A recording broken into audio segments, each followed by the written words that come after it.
안녕하세요. 손해사정사 이재용입니다. 이번 시간에는 전방 십자인대 손상과 동요장애에 대해서 알아보는 시간을 갖도록 하겠습니다. 전방 십자인대가 뭐냐 하면 우리 무릎 앞쪽에 슬개골이라는 것이 있는데, 이 슬개골을 십자 모양으로 감싸고 있는 인대 조직을 전방 십자인대라고 합니다. 우리 무릎은 위로 대퇴골이죠. 대퇴골, 아래로는 경골, 그 다음에 그 사이에 대퇴골과 경골 사이에 반월상 연골이라는 것이 있고, 그 앞쪽으로 슬개골이라는 구조로 되어 있습니다. 그리고 그 무릎에는 수많은 그 강한 근육과 전후좌우로 인대들이 감싸고 있는데, 그중 맨 앞에 있는 인대가 전방 십자인대인 것입니다. 그럼 이 전방 십자인대가 다치는 손상 기전, 원인은 어떻게 되는가?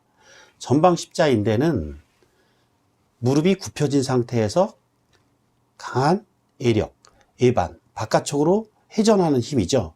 이런 힘이 가해지거나 바깥쪽으로 다리가 뒤틀릴 때 전방 십자인대가 손상이 일어납니다. 이 전방 십자인대는 주로 같은 운동을 한다고 가정할 경우에 남자보다는 여자한테서 훨씬 잘 일어난다고 합니다. 그럼 어떤 운동에서 전방 십자인대가 잘 일어날까요? 이러한 힘이 가해지는 것은 무릎이 굽혀진 상태에서 회전, 급정지하거나 쭉 떨어지는 낙하 운동, 스키 대표적이겠죠. 그 다음에 축구, 테니스도 순간적으로 급정지하고 방향을 바꾸는 턴하는 게 많죠. 이러한 운동에서 전방 십자인대가 잘 파열이 될 수 있습니다.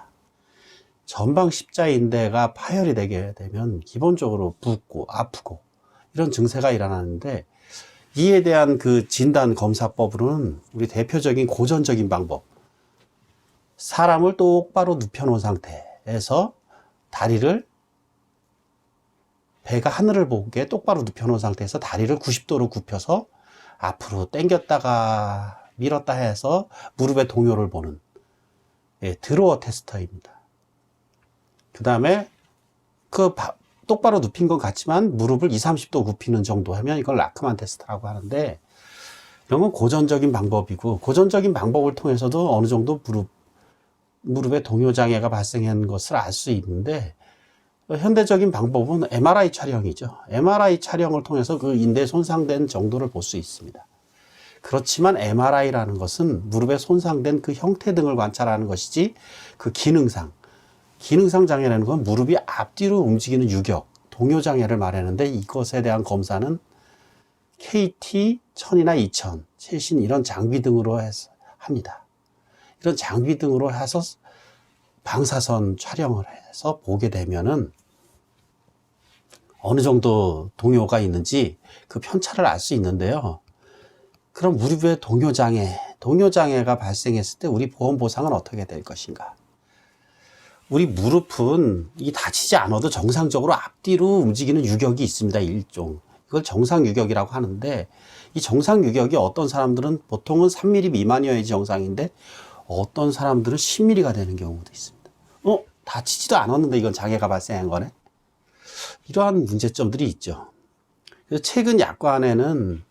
예전 약관에는 이 정상 쪽과 다친 쪽을 비교해서 평가한다는 방법이 없어서 논란이 많았는데, 최근 개정된 우리 일반 상해보험 약관은 정상 쪽 다리와 다친 다리 쪽을 비교해서 그 편차를 평가한다라고 되어 있는데, 문제점은 이렇게 보통 사람은 3mm 정도 유격이 발생하지만 어떤 사람들은 10mm 이상 평상시에도, 이런 사람들은 어떻게 평가를 해야 되나요? 도대체 왼쪽 다리는 10mm였고 평상시에 오른쪽 다리는 5mm였는데 다쳐서 오른쪽 다리가 10mm가 됐어요.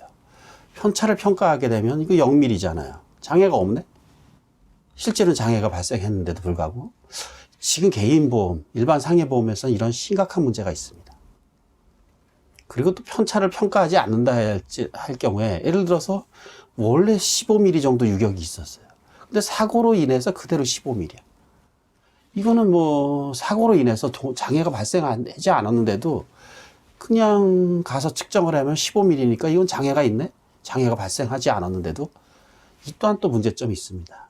또 보건복지부 장애는 그냥 10mm 이상 발생하면 제6급 이호를 준용한다고 돼 있는데 이것도 문제가 있습니다. 그 다음에 또 하나 문제, 동요장애.